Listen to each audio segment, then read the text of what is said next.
What up, YouTube? Today gonna be installing my Extremeonlinestore CTS-V front lip. So they just had a restock. They had a few left in stock when I picked one up.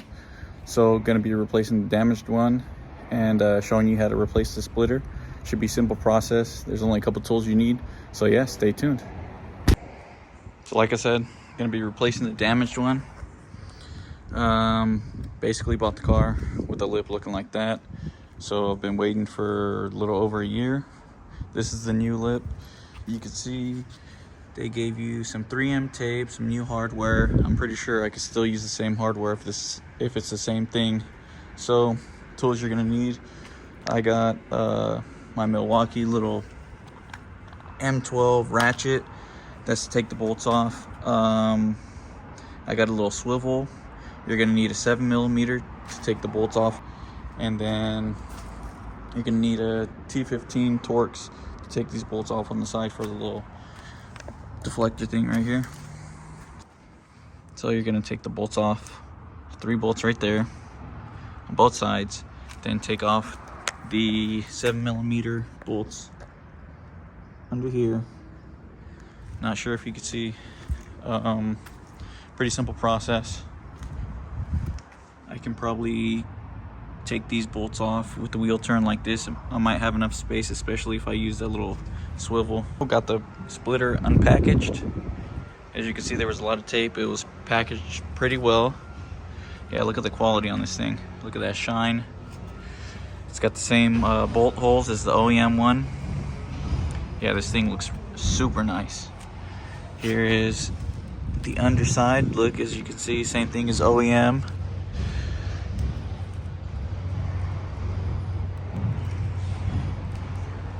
Bam, shout out Extremeonlinestore. Oh yeah, can't wait to throw this bad boy on. First step is done. Took the 3 T15 bolts off. If you have a ratchet like this, saves you a whole lot of time. If not, if you're doing it by hand, it's gonna take you forever to take all this off.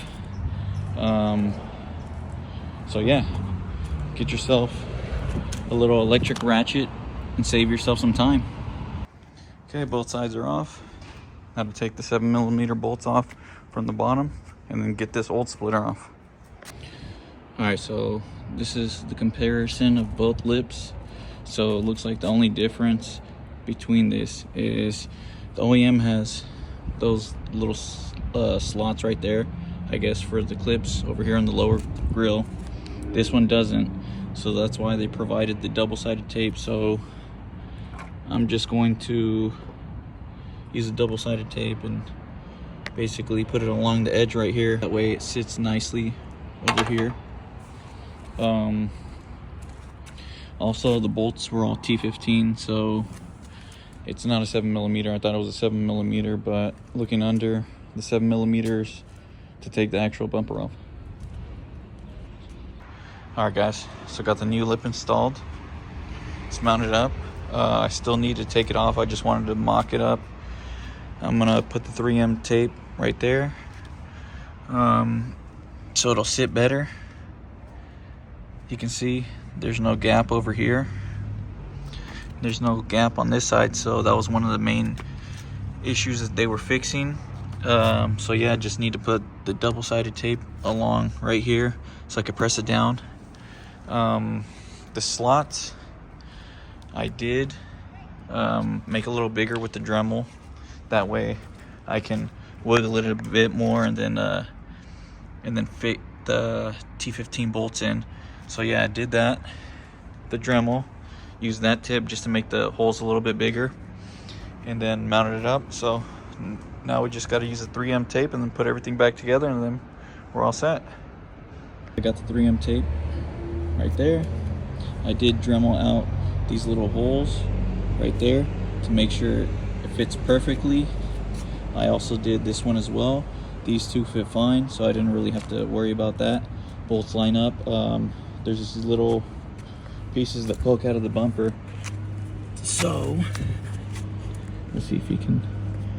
So these parts right there basically dremeled that out so it will fit perfectly, and then I can just bolt everything up and then pull the 3M tape off over here, and it'll sit nice and flush and everything will be bolted together and look perfect. Here it is, guys. Finished product. Everything's bolted up. Put the 3M tape right there. Put the little side deflectors on. Oh yeah, way better than the broken one that I had before. Very simple install overall. A little bit of modifications to make it work and fit perfect. Super happy with the product. Thanks to the guys at Extremeonlinestore for hooking it up. Yeah, make sure you guys check them out.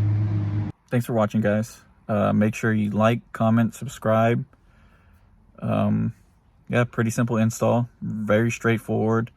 Just a little bit modifications needed to make it fit A1. So if you use a Dremel, just make sure you cut those slots out that I did. Basically all you need is a T15, a ratchet, and then the Dremel, and then you're good to go. Oh yeah, and a knife to cut the 3M tape. But yeah, that's it. So stay tuned for the next video, guys. Thanks for watching.